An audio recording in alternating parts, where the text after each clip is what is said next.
আমি অত্যন্ত দুঃখিত, কিন্তু আল্লাহর কাছে আমি অত্যন্ত খুশি এবং ভাগ্যবান।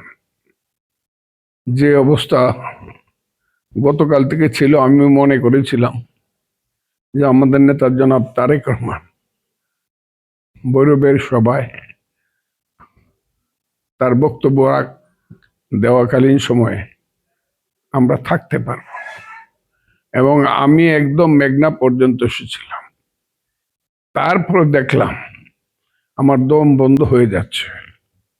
কেন এটা হলো আমি বুঝলাম না। This is the first time in my life আমি দ্রুত নদী পার হয়ে ভাগলপুর ইমার্জেন্সিতে ভর্তি হলাম, এবং ডাক্তার সাহেবরা সহ তাদের সমস্ত স্টাফ যে ধরনের কেয়ার আমার প্রতি নিয়েছে, আমি এত খুশি হয়েছি।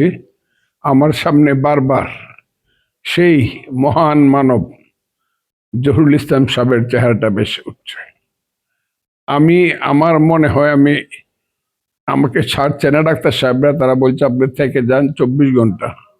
তবে আমি চেষ্টা করব কালকের যে 23 তারিখের যে প্রোগ্রামটা কাস্তুল থেকে শুরু হয়েছে, সেই প্রোগ্রামটা আমি রক্ষা করার চেষ্টা করব। আজকে রাতটা গেলে বলতে পারবো কি হয়। এবং তারেক রহমান সাহেব এখানে এসেছেন, সারা কিশোরগঞ্জের মানুষ আসবেন। ওনার নেতৃত্বে যেন বাংলাদেশে মুক্তিযুদ্ধের শক্তি এই দেশে কোমর সোজা করে দাঁড়াতে পারে, আমি আশা করব।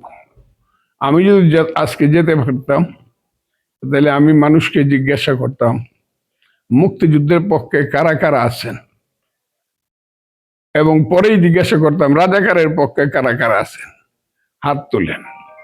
এই কথাটা আমার বলা হইল না, আরেকদিন বলবো। কারণ দেশ নেতা জনাব তারেক রহমান এবং বিএনপি যতদিন পর্যন্ত সঠিকভাবে মুক্তিযুদ্ধের পক্ষে না দাঁড়াবে, ততদিন পর্যন্ত বাংলাদেশ ঠিক হবে না। এটা আমার নির্দিষ্ট ধারণা। আমি ওনার সঙ্গে আলাপ করব, এবং ওনার কথা মতো আমি সেই জায়গাতেই যাব। আমি তারেক রহমান সাহেবের সুস্বাস্থ্য কামনা করি। আমি সবার কাছে আমার জন্য, শুধু ইটনষ্টগ্রাম না, শুধু কিশোরগঞ্জ না, সারা বাংলাদেশের মানুষ এবং বাঙালি জাতির কাছে আমি আমার খুব দ্রুত আরোগ্য কামনা করার জন্য, দ্রুত আরোগ্য হওয়ার জন্য তাদের কাছে আমি দোয়া কামনা করছি। এটা সবার কাছে আমি দোয়া চাচ্ছি, সমস্ত মানুষের কাছে।